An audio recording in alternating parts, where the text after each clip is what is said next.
To be honest, I don't care how another man lived it or another people live their relationship, but let's be consistent and not double-minded. A man, I guarantee you, you're not gonna date a man and say he want to be a stay-at-home boyfriend or a stay-at-home father. I can guarantee you, you're not gonna go out there and bear that load. But guess what? Don't put money If on it, one, because I soon sure as a man, will. I guarantee you, if your man say, "Babe, yo, listen, you ain't gotta do nothing. I'm gonna go hold this down." You're gonna be sitting up there with your feet, and he's never gonna look at you as a lame. But I guarantee you, if a man come to you and say, "Hey, listen, I want to be a stay-at-home dad," you never gonna respect him because you're not wired to.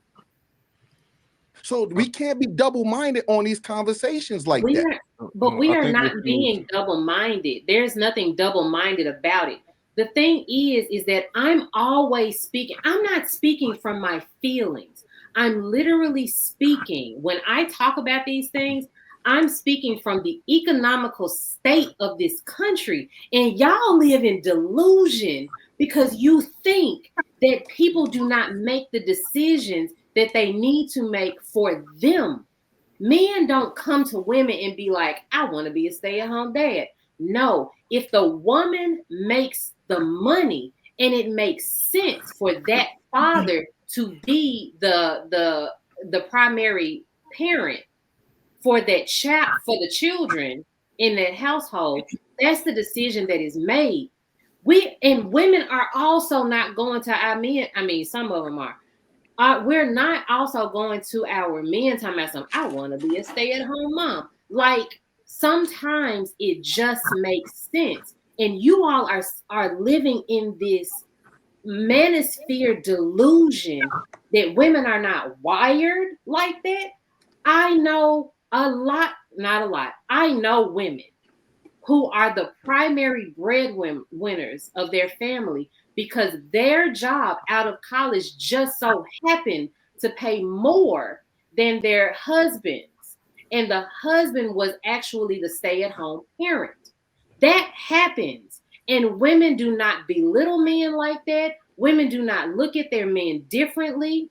Not good women anyway. And I'm not saying that it doesn't happen. What I'm saying is this is a reality in this economic state of this country. Y'all don't understand that this country is shit right now economically, and you have to make the best decision for your family possible. And you all just want to be No, Superman. I Like, agree why with do you. we always have to? Why do men uh, always have to have this Superman complex, and we have to have a Lois Lane complex? Do what makes sense for you.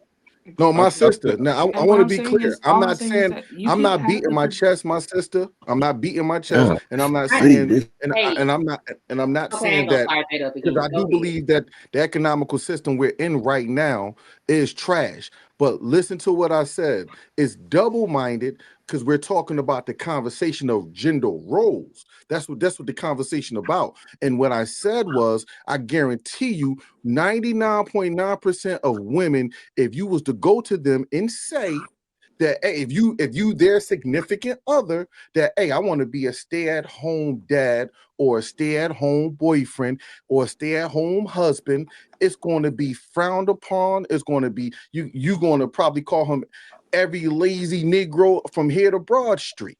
It's just but women, but here's the thing. That's why I say these gender norm conversations is disingenuous because it just in the real world, in the reality, a man can't do that. It's not going to happen. Now, I'm not saying there's not men out there that have done it and they did what's right for their family because their wife is, a top exec somewhere. But in our community, that's far. It's yeah. not happening like that. I'm gonna I try would to argue answer the in our question that community, I'm, it's I'm gonna even try to more answer the prevalent. question The that thing Bougie is, asked. these conversations about like gender roles, the point that Bo is making, and I'm so glad she said it, she said the words I could not find.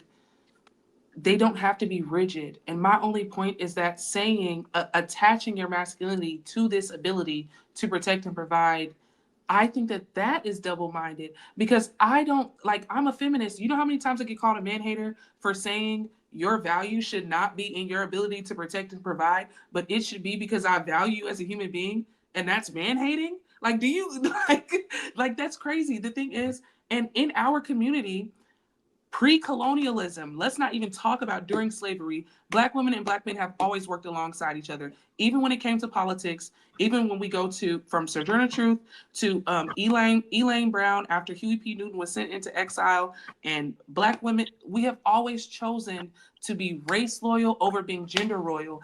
Over being gender loyal. And with all the way to the 2016 Black Lives Matter protests, we have always stood beside our men. We have always worked alongside each other. So I'm just saying that Black men should not subscribe to the same belief that your masculinity is attached to your ability to protect and provide. If you feel the need to say, hey, I want to protect my woman, I want to protect my family, I want to provide for my family, I want to be the sole provider. Who am I to say that you can't do that? But just like Bo said, I don't think these lines should be rigid, and masculinity should not be based on those things. A man is masculine because he has X, Y chromosomes, so he should end there. I want Real Dope to answer my question because I think he had an answer. Yeah, I think 'cause I don't think anybody answered your question. You from what I heard, you were saying that if you have your woman and she's doing what you want and y'all living a lifestyle that y'all want and the gender roles that y'all want, why are y'all so focused on another person's relationship and what they got going on inside of it? Right. Because it kind of seems to be a lot of like picking apart. Like, people will say their opinion about what they want in a relationship. And then you have somebody that is like, oh, well, I'm married, so let me give you advice on what you need to do. But I didn't ask you how your marriage works. I'm telling you how mine works, and it works just fine for me. Why does who I am as a wife or who he is as a husband bother who you are as a husband and who your woman is as a wife? That's y'all's house. This is my house. Don't you think that's just human nature? And I'll give you an example. And I don't know how the ladies on this panel feel, but I think 80% of the women in our country, if they saw a woman getting down on one knee proposing to a man, they'd be like, get up. They'd be like, get up. Like, what are you doing? And that's none of your business, right? That sounds like that video. Facts. You're funny for that one. That was a good one. I'm just saying, like, I think it's just human nature to kind of like the way that you see the world, you kind of want to do a little bit of work to try to, if that's the way you see the world being a good world, you just try to do a little bit of work to preach the word,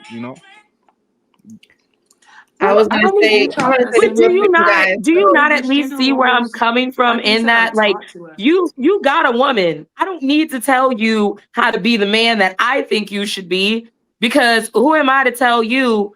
Because then, like, mind you, like, this is how I process it, right? When you're on these panels, I always imagine it like the women that are sitting there, like, being this docile, absorbent of the knowledge, and like, yo man not ready to like cuss you out back there, sitting up there talking about some yes king to a random man on the internet. The same way I would feel like if I'm trying to tell you what kind of man you should be, your woman not back there like, Negro, I'm the one cooking and doing laundry and, loving on you. And who is she to be telling you anything? Why is her opinion important to you? Why are you even listening to that?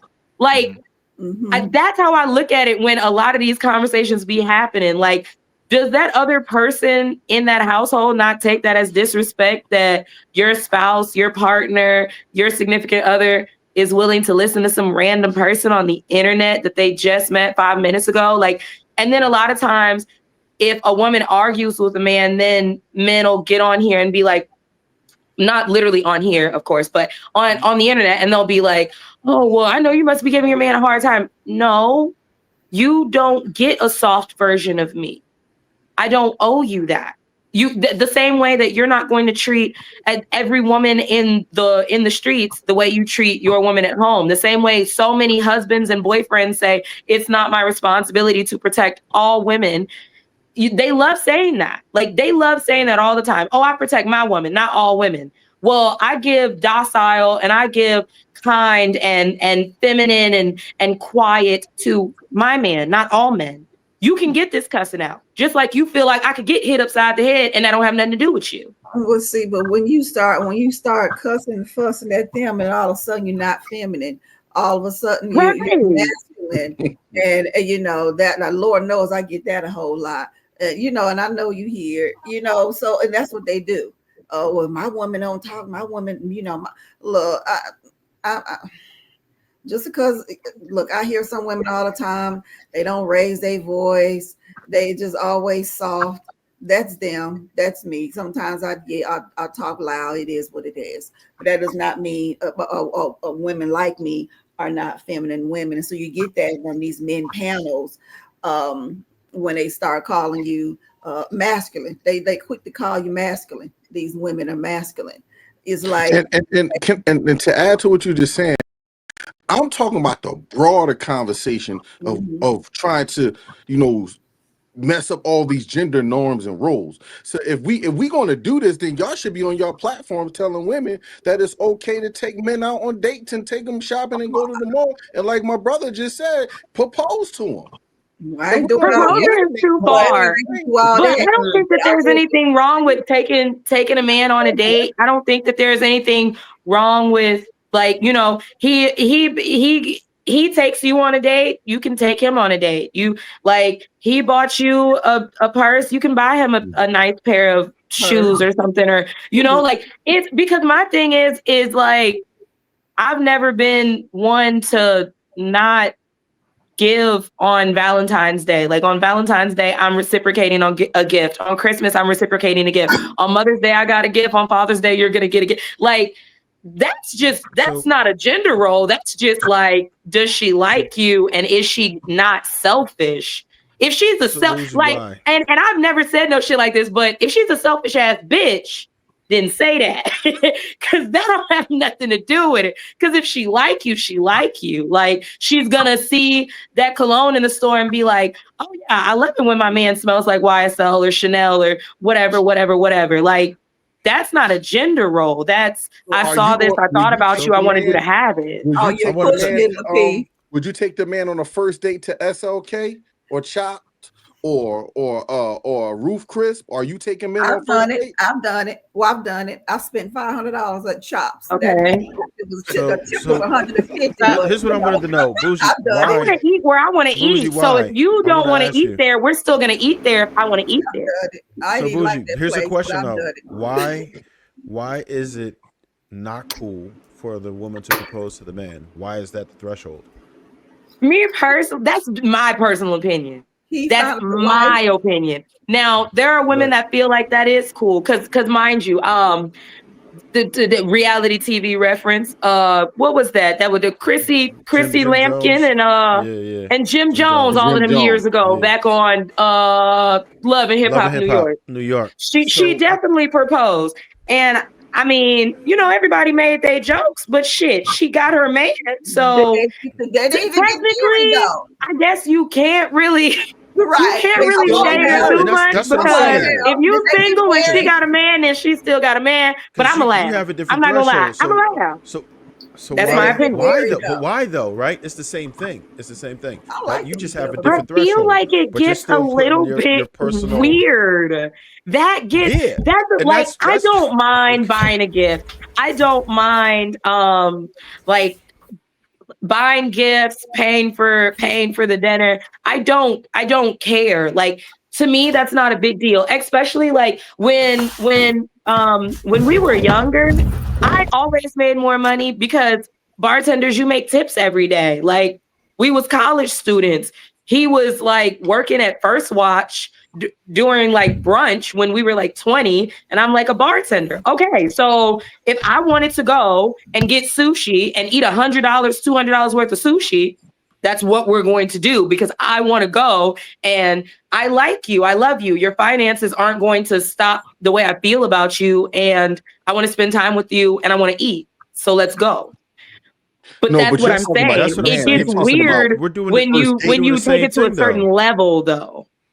Aren't we doing the same thing though? Are we saying, okay, you're still putting your views on people? That's just your threshold is different. You're saying, okay, now this is going too far, but it's the same thing as how I might say, well, damn, Well, You're I'm not still going to saying tell. there's a gender Yeah, role. you Well, haven't gone see, any here's my thing. And that's what I started off saying in the beginning is that I don't feel like it's my place to humble somebody. So mind you, it like, when you used to be able to see the stuff that people liked and commented on like Instagram, right? Before they took that feature away, you don't catch me playing the mean girl role. Like I said earlier, I'm not going under the comments to humble you. So you propose to your man, I'm gonna laugh to myself in my house. In my house, because that's my business that I thought you took it too far. No, I got But it. So like, I'm not gonna tell you that because what would be the purpose? My opinion don't mean nothing to you. I'm well, nobody. I'm some we girl in all Atlanta you don't know. we all have our opinions, particularly when we jump on the panel, right? And a lot of people may disagree, and some of us are doing this for the betterment of society, in our opinion, right? At least that's what we think we're doing. So we try to avoid sometimes when people come up with ideas that we don't think will work for people that are looking for answers. So we all have our, I think most of us want the same thing to work. We both want, or all want, Black families to do better than what they are right now. I think that's a consensus. I don't think there's anyone here who would disagree. Now, we all have different ideas on how to get there. So that's where the discourse is, right? You say this is going to work. I say that's going to work. I say, hell no, that's not going to work. And it's just one of them things, because what we're trying to do is convey a message to the masses to say, look, this is what we're going to do to get to success, right? I mean, you're always going to see those different debates, whether it be politicians. You got your red versus blue, and they might have similar ideas as to what they think may work, but completely different ways of getting to that purpose. So that's just to answer your question from before, why people might have their input on how things should go in a situation. Is it technically their business? No, but for people who are seeking answers, then we're going to use this example to say, I'm telling you, this is going to fail. And that's where the stats come in, and we start saying, all right, most of us are failing at this, and this is why I believe they are.